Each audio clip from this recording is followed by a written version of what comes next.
Producer of Mount Chaplains, the house band at Ska Reggae Club Flamingo Cantina, I sat down with Angela Tharp, the club's owner. Here's her take on what's kept the venue in business for the past 25 years. I was just wondering why you decided to start a ska reggae band in Austin. Well, you know, when I first opened this place, I did not have that intention in mind. I had a food trailer. Oh, really? It was kind of before my time. And I used to sell fajitas and stuff out at Windy Point, which was a park out at Lake Travis.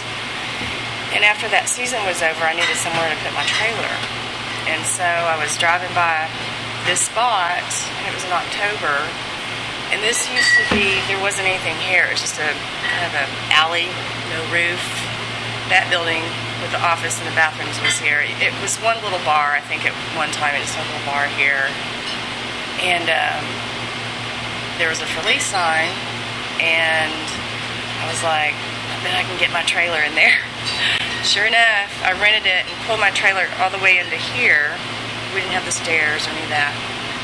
And I sold fajitas on Halloween, which is huge here. It used to be even bigger, I think. But we had a big party, sold fajitas, I had a band play, and so it just kind of started as that. I had a place for my food trailer, and at that time, Mercado Caribe was open, and it was primarily a reggae place, I guess, and a lot of my friends played over there. In that year, they ended up closing, and so during that year, a lot of my friends started coming over and playing, and we didn't even have a stage or lights or a roof, but we ended up developing the club and building that stuff, and it's kind of how it started. So we evolved. Yeah. So how did you first get interested in reggae, ska music? I've been a huge fan ever since I was a teenager. I'm from Austin, and I grew up going to shows at the Armadillo, and and Liberty Lunch was one of my favorite hangouts, and I would see most of the touring shows that came through. So that's kind of how it started. And once people kind of heard that I was doing reggae and stuff, people started calling me, some of the artists, and it just kind of grew from there. And what were some of the first reggae bands that you were interested in? Local or? Both. Local Both? and national acts. Well, locally, there was a band called ITEX, and they were one of my first kind of bigger bands to play here. And the members of that were in Austin's first reggae band called The Lotions. And ITEX has members now that are in a band that plays here all the time called the Mount Chaplains. Yeah. So it's kind of been this evolution, of members and music, and so they've been one of my favorites all along. Some of the early bands that played here, I had Muda Baruka from Jamaica, who's kind of a poet, singer. The Itals were one of my first bands.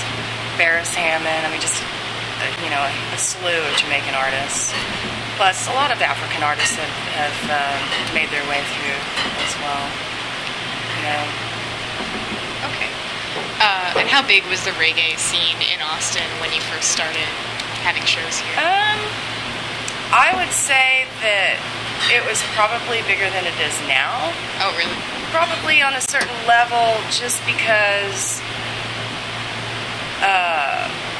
a lot of the early artists, it was just a bigger scene in certain ways, but because now reggae's kind of morphed into dance hall and hip hop, and just kind of it's now ever changing. I feel like it's not just reggae. There's roots reggae. I think if we're talking about roots reggae, it was bigger back then than it is now. More popular. And you think that's just because it's kind of morphed into these other genres? I think the young kids while they dig that too, dance hall is really the precursor to rap and hip hop, so I feel like a lot of them are fans of that, but more so of the, hip hop and stuff that have come out of it. So. Is there still an audience for that type of roots reggae? Oh yeah, absolutely. Absolutely. About how big do you think it is in Austin? Well, I mean, I can throw a show and have a crowd, 200-300 people. Now, I think back in the day, it's a little different. Our ticket prices are more, they're going to be $15 or $20, whereas back in the day, they were probably $7 or $10. So it's a little different. Liberty Lunch was a huge place. It held 750 or 1,000 people. So they could compete on a different level, you know what I mean? Yeah. Than now. But I think one of the problems that a lot of the older roots artists have is they're not as probably tech savvy as some of the newer, younger artists. A lot of them don't even have a website. Yeah. And it's like, really? Are you kidding me? And I think that perhaps ignorance or just unable to get it done is hurting them. Obviously, they're having to compete against people who have internet presence all over the place. So I try to encourage them. I'm like, come on, you guys need a website. You need to, But it's hard. They're old school. Yeah.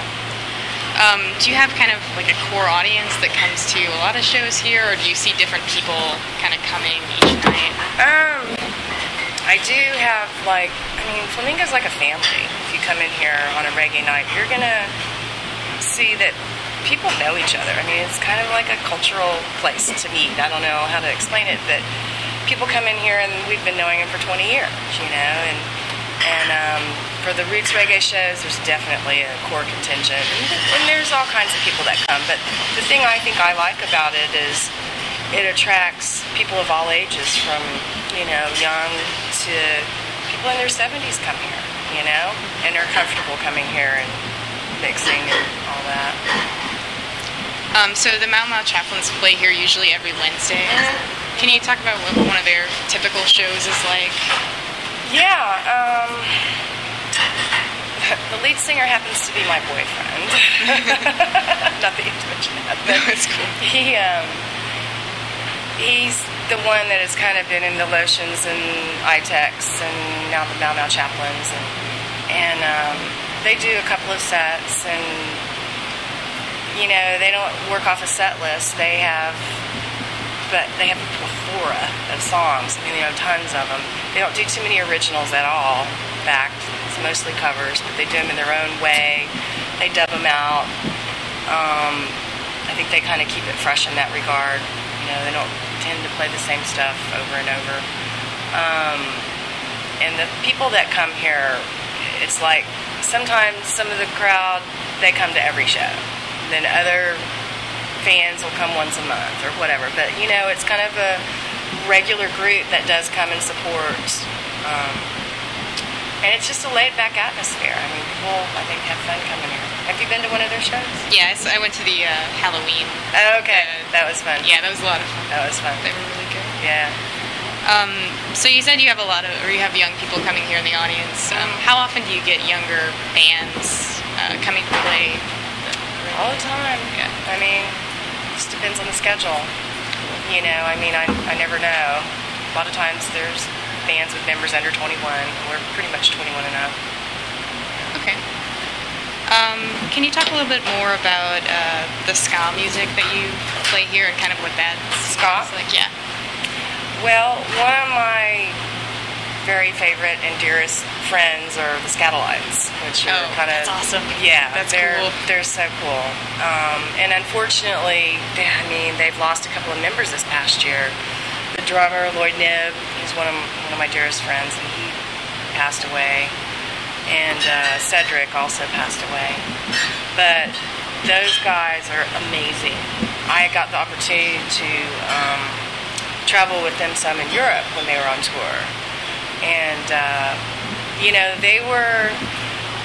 they travel all over the world on a hardcore schedule. And they're not young folks. I mean, some of them are in their 80s. It's amazing.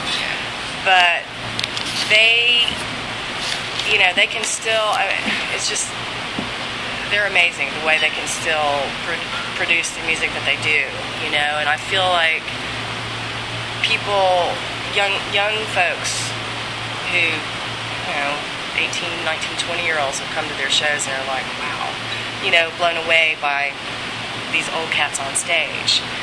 And, you know, ska music, the funny thing is about Skatalites is they're not really as well known or appreciated in their own country.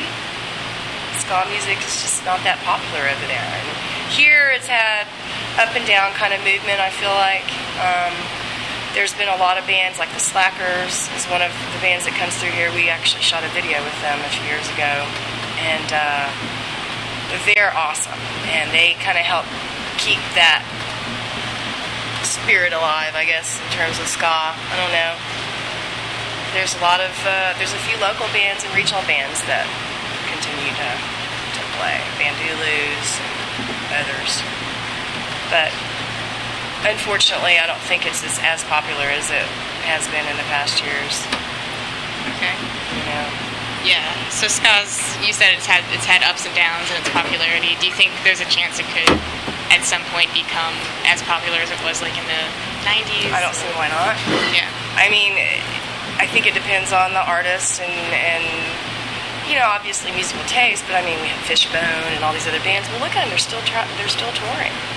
You know, so I feel like there's still interest there. It's just I don't think it's as popular as some of the, you know,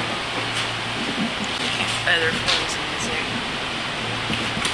So I know you guys did just celebrate your 20th anniversary. When you did open up this place, did you imagine that happening? I have no idea. Absolutely not. Yeah. You know, I mean, when I first opened, I had no idea. I didn't know what I was doing. I worked in real estate, and I wanted to start my own business, and that's why I got my trailer and did all that stuff. But I really didn't have long-term plans, or until I kind of started seeing what it could do. And once I put on my roof, I decided, okay, I'm in. Because back then I couldn't have a show if it rained. Couldn't operate. Couldn't book long-term shows. And it's kind of like a decision that I made at the time. I was like, all right, I'm going to go for it. I'm going to get a loan, put the roof on. So has this venue changed a lot, its appearance since you moved? Well, certainly, we built a stage, we built sound walls, we built the front wall. I mean, yeah, over the years it hasn't changed a lot, but we've tried to upgrade, and we've now got it kind of closed in where you can be warm in the winter. Right. No AC, so you're always going to be a little warm in the summer as well, but it hasn't changed tremendously. I spend the majority of my money upgrading and maintaining my PA, because that's, I feel like, our biggest investment, so the bands will sound the way they need to sound. I feel like it's an intimate venue on some levels as compared to a lot of other sizes, but a lot of the artists like that aspect of it. Some of the artists that play here play stadiums, and they're like, I love coming here. It's like coming home, Yeah. And they just like the fact that people are right there, and it gives them, I think, more energy, and it's hard to describe, but most of the artists call it the good vibes. I get a good vibe from this place. We call it the Good Vibes Club. Yeah. And that's a common comment that I hear from many of the artists that'll